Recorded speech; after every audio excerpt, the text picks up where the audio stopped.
En el año 1324 de nuestra era, la situación social, cultural y económica en los reinos de Europa occidental era de una profunda, dolorosa y espantosa miseria generalizada y una desolación palpable.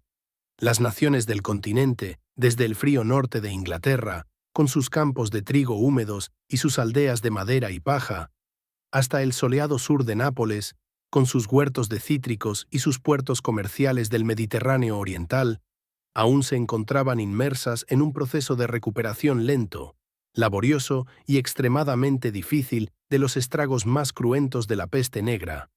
Esta terrible y brutal catástrofe demográfica, la cual marcó el fin del Alto Medievo y alteró para siempre la estructura jerárquica de la tenencia de la tierra, había diezmado aproximadamente un tercio de su población total, sembrando el miedo, la desconfianza, la superstición y el terror indiscriminado entre los años fatídicos de 1347 y 1351, un período recordado por todos los cronistas de la época como la Gran Mortandad.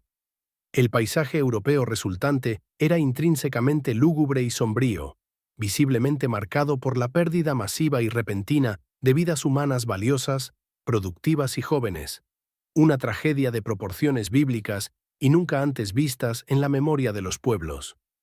Era posible observar extensos y desolados campos agrícolas que permanecían completamente abandonados en las fértiles regiones de Francia, en los valles del Rin y en la llanura padana del norte de Italia, quedando sin nadie que se ocupara de las labores esenciales de la siembra o de la cosecha de los cultivos de trigo, cebada y avena.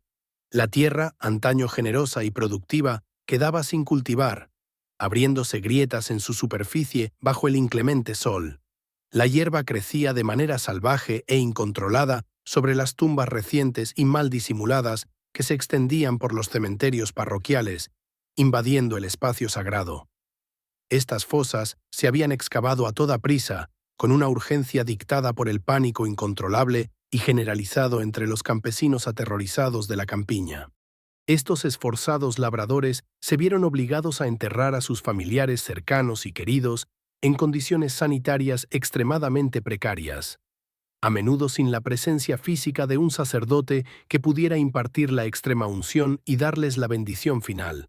Para la tarea utilizaban sudarios confeccionados con lino áspero y burdo, a veces teñidos de rojo con raíces machacadas.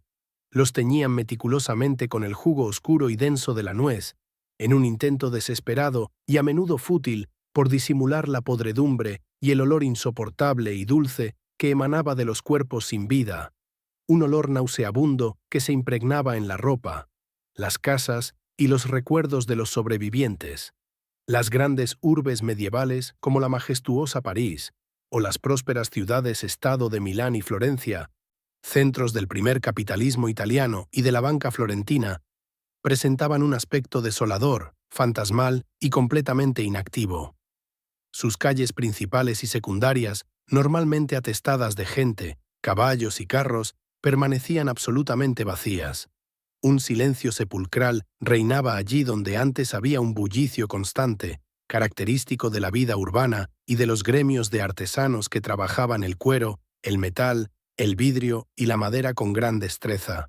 Los cuervos y las ratas, insólitos, macabros y únicos dueños de la escena urbana, picoteaban sin cesar los numerosos cadáveres insepultos que quedaban a la vista en los caminos y plazas. Esto ocurría porque los sepultureros, encargados de la terrible pero esencial tarea de la higiene pública y del orden, también habían perecido a causa de la enfermedad. El resultado inmediato era la formación de montones de cuerpos hinchados, pálidos y descompuestos que apestaban intensamente a muerte y enfermedad en las plazas públicas, como la del Marais en la capital francesa, un testimonio sombrío y desolador de la devastación absoluta que asolaba el continente.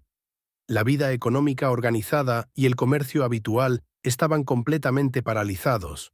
Los mercaderes itinerantes y los cambistas de las ciudades portuarias sentían un miedo profundo, instintivo y totalmente justificado a contagiarse con el mero contacto humano.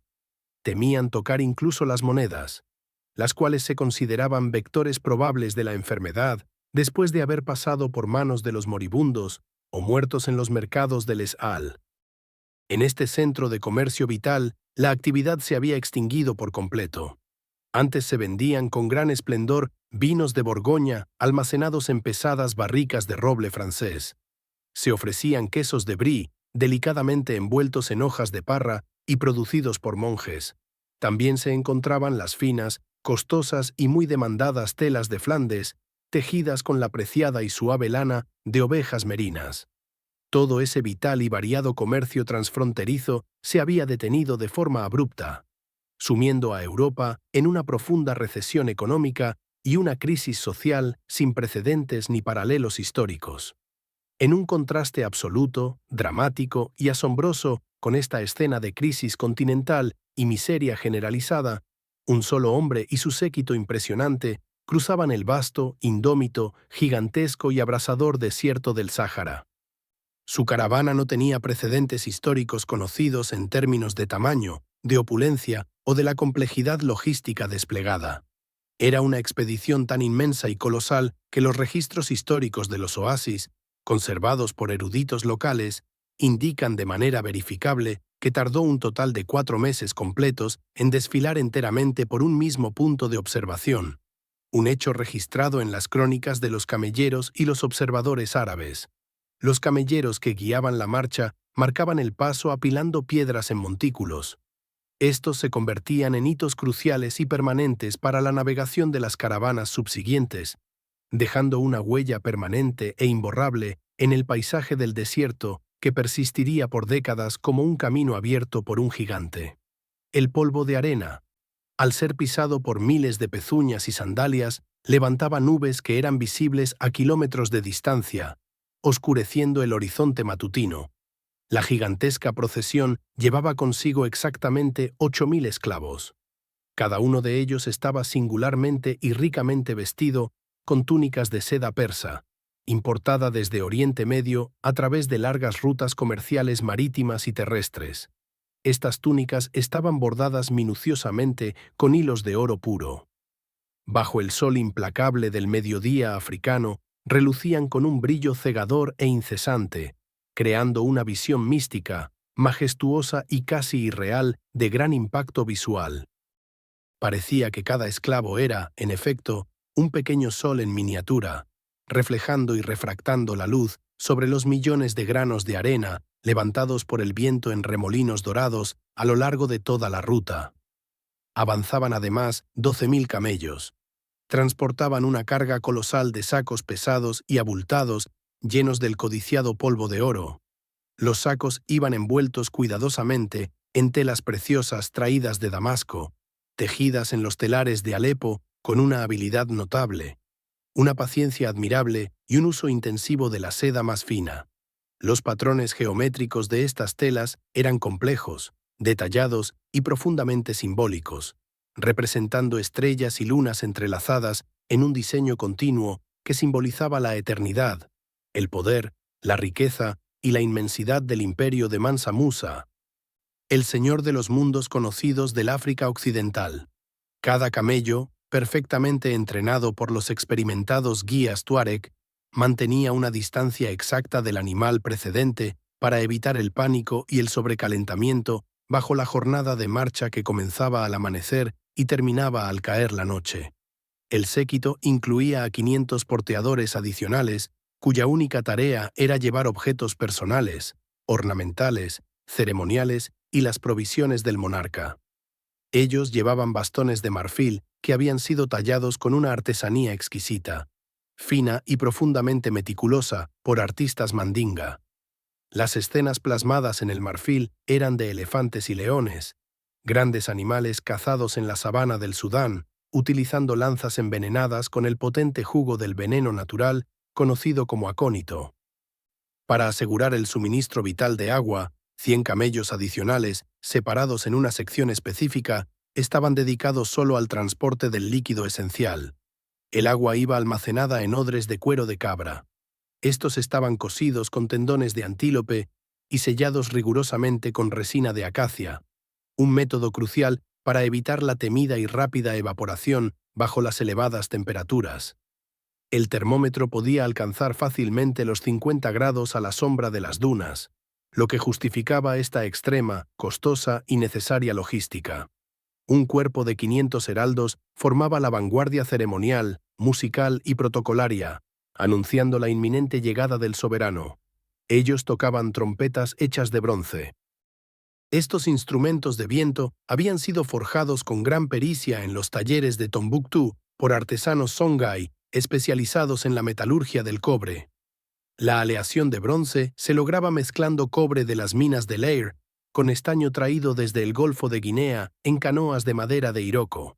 Los sonidos graves de las trompetas resonaban en el aire seco y caliente, viajando una distancia increíble sobre la monotonía del paisaje de arena, sirviendo como una señal acústica de la llegada de la realeza.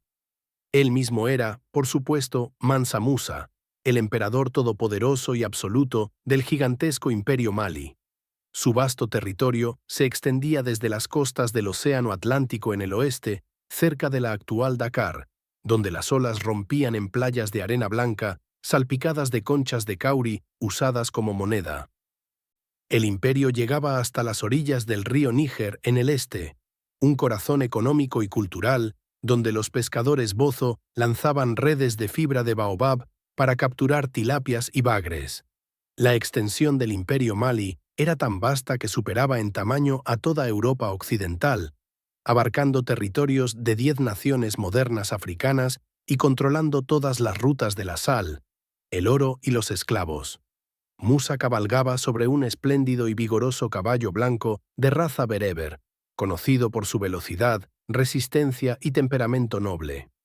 El animal llevaba un arnés de oro macizo, fundido con precisión milimétrica en moldes de arcilla cocida, demostrando una riqueza ostentosa y sin límites a cada paso. La silla de montar estaba lujosamente incrustada con turquesas, corales y pequeños rubíes.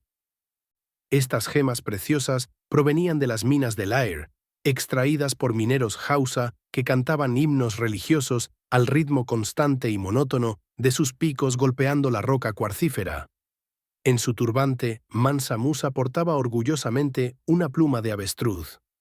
Estaba teñida del color púrpura imperial mediante el uso de jugo de moras silvestres, recolectadas meticulosamente en los bosques tropicales de Guinea. Su cetro era de oro puro y brillante, una insignia de poder real. Pesaba exactamente 5 kilos y había sido fundido con el metal extraído de las ricas minas de Bambuc. En esas minas, miles de esclavos cavaban día y noche bajo la constante y dura vigilancia de guardias armados con lanzas de hierro, forjadas en hornos de arcilla, alimentados con carbón de madera de acacia, que crepitaba con chispas anaranjadas bajo el sol del desierto.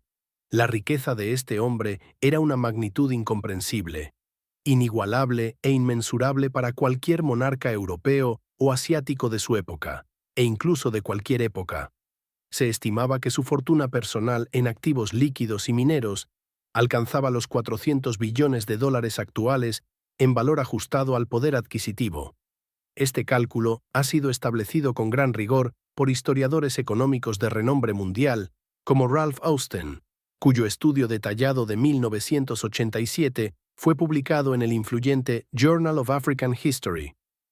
El análisis se basó en el estudio exhaustivo y la cotejación de las crónicas árabes de Al-Umari y Al-Makrisi, en estimaciones rigurosas de la producción aurífera anual del imperio y en comparaciones meticulosas con el PIB, Producto Interno Bruto, medieval de las potencias europeas combinadas, dejando claro que Mansa Musa era, sin duda, el hombre más rico que jamás había existido sobre la faz de la tierra, hasta esa fecha histórica. Mansa Musa finalmente llegó a El Cairo, la capital mameluca y una de las ciudades más importantes y pobladas del mundo islámico, en julio de 1324, en el momento álgido de su viaje ceremonial y religioso. El motivo principal y esencial de su llegada era su peregrinación a la Meca, un deber religioso ordenado por el Islam, fe que profesaba con una profunda devoción y estricto cumplimiento. Durante todo su trayecto, practicaba las 5 oraciones diarias preceptivas, incluso dentro de tiendas de campaña que orientaba con precisión milimétrica hacia la sagrada Kaaba utilizando conocimientos de astronomía básica.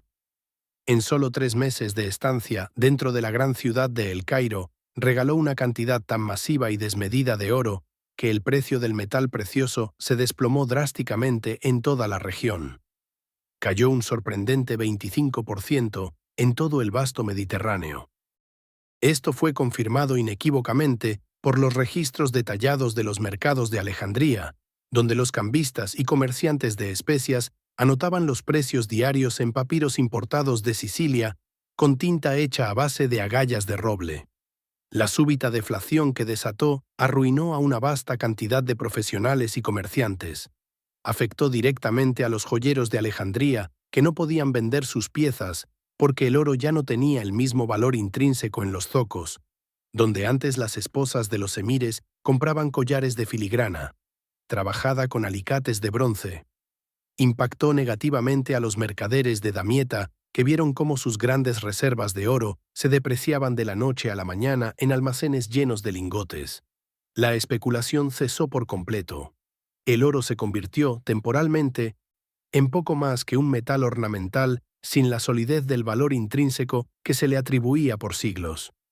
Incluso los banqueros de Venecia y Génova, con sus complejas redes de crédito, tuvieron que ajustar a la baja sus cartas de crédito con urgencia. El patrón oro que sustentaba el comercio entre Europa y África se había tambaleado por primera vez en siglos, tal como se documenta detalladamente en los archivos de la República Serenísima y en las cartas de cambio de los banqueros lombardos. Todo este cataclismo económico y financiero se produjo porque un solo hombre había decidido ser inmensamente generoso con su inconmensurable riqueza. Su fortuna personal superaba la de los reyes de Francia, Inglaterra y Castilla combinados, según las estimaciones exhaustivas de los cronistas mamelucos. El evento demostró de forma empírica y contundente que la concentración extrema de riqueza en una sola persona podía desestabilizar economías enteras y complejas. Estas dependían crucialmente del oro como moneda de intercambio en rutas comerciales que conectaban el Sáhara con el Magreb y el Levante. Es una lección histórica que resuena con fuerza hoy, en la era digital y financiera. Multimillonarios modernos, cuya riqueza se basa en acciones tecnológicas y criptomonedas, acumulan fortunas que eclipsan el PIB de naciones enteras, según la lista Forbes de 2025, actualizada en tiempo real con transacciones bursátiles globales. Esto nos recuerda que cuando un individuo controla demasiado capital, el sistema tiembla y se rompe, como un dique que cede bajo la presión incontenible de una inundación que arrastra pueblos enteros. El viaje épico de Mansa Musa se inició en Niani, la histórica capital del Imperio Mali, ubicada estratégicamente cerca de las principales fuentes de agua y de las rutas de comercio hacia el sur.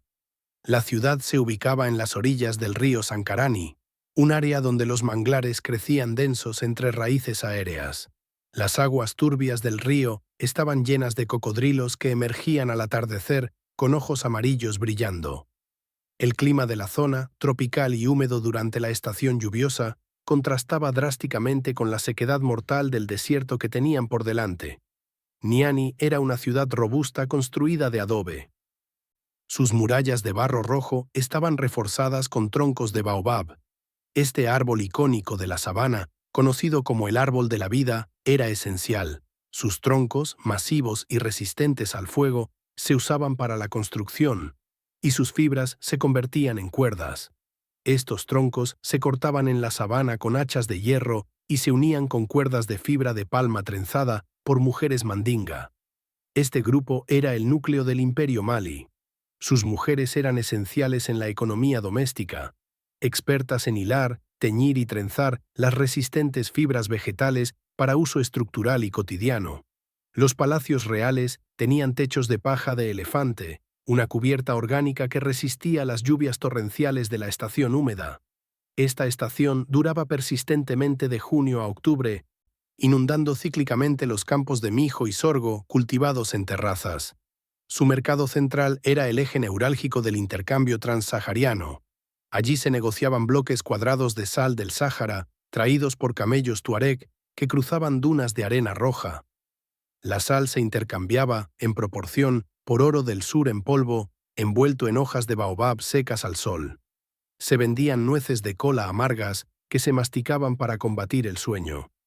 Había esclavos capturados en guerras tribales entre los Bambara y los Soninké.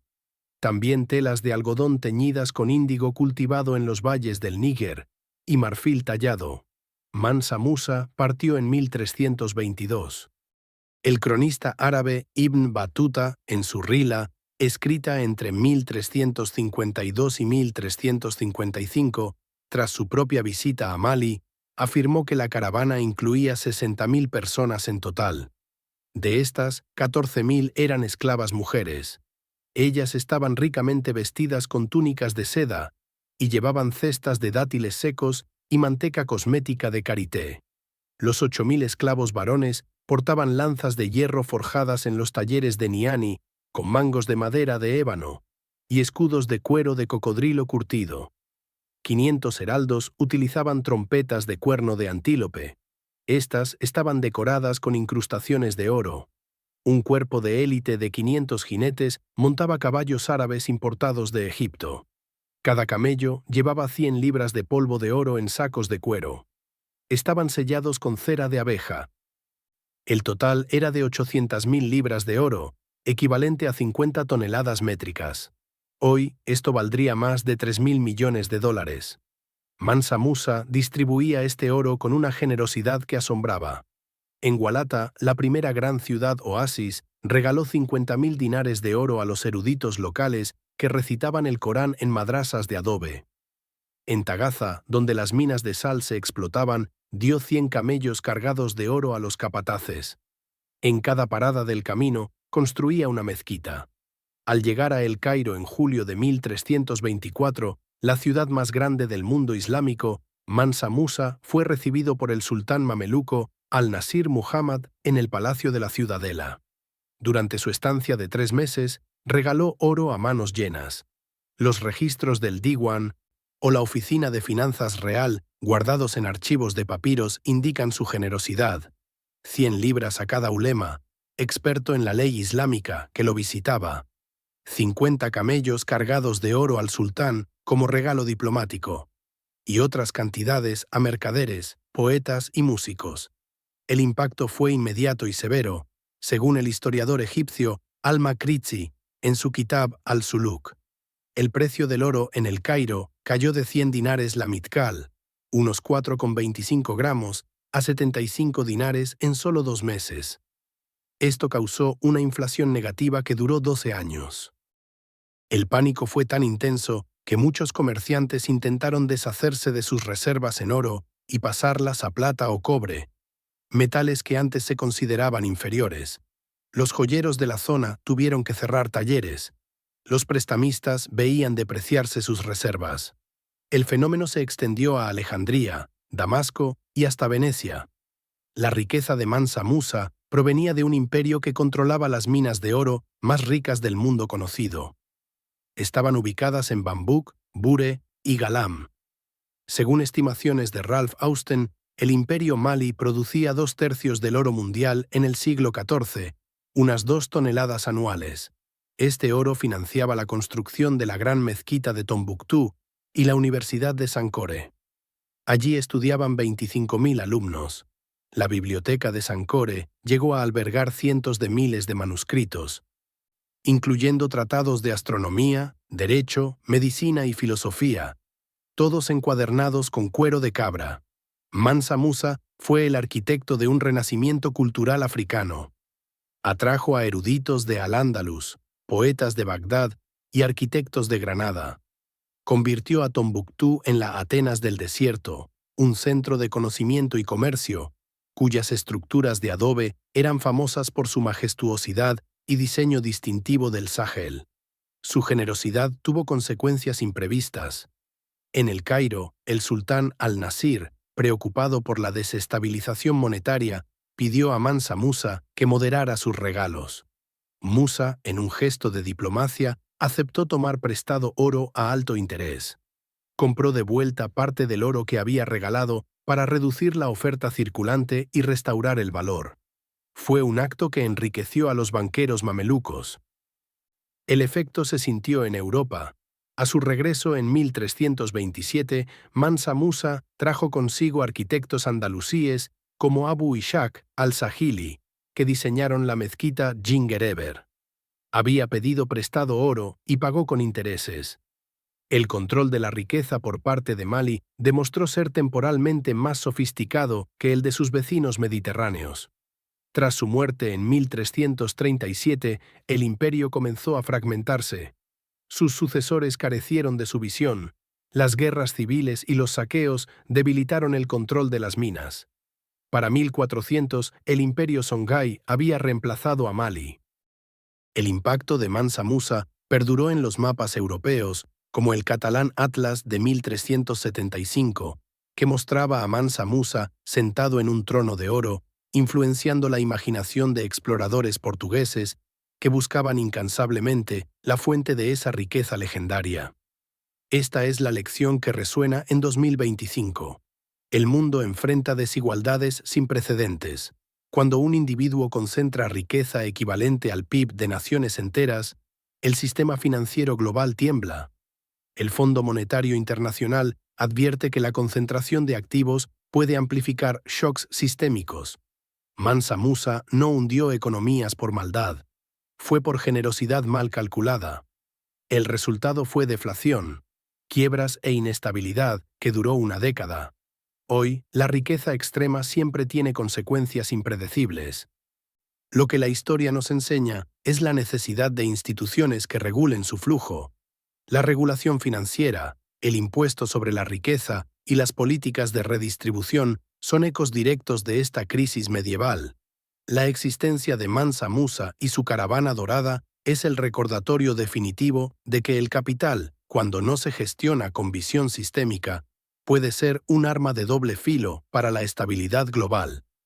Si esta historia de cómo un emperador africano del siglo XIV desestabilizó el Mediterráneo te ha dejado pensando en las burbujas modernas de desigualdad, suscríbete para más relatos donde el pasado financiero ilumina el presente con luz cruda y detallada.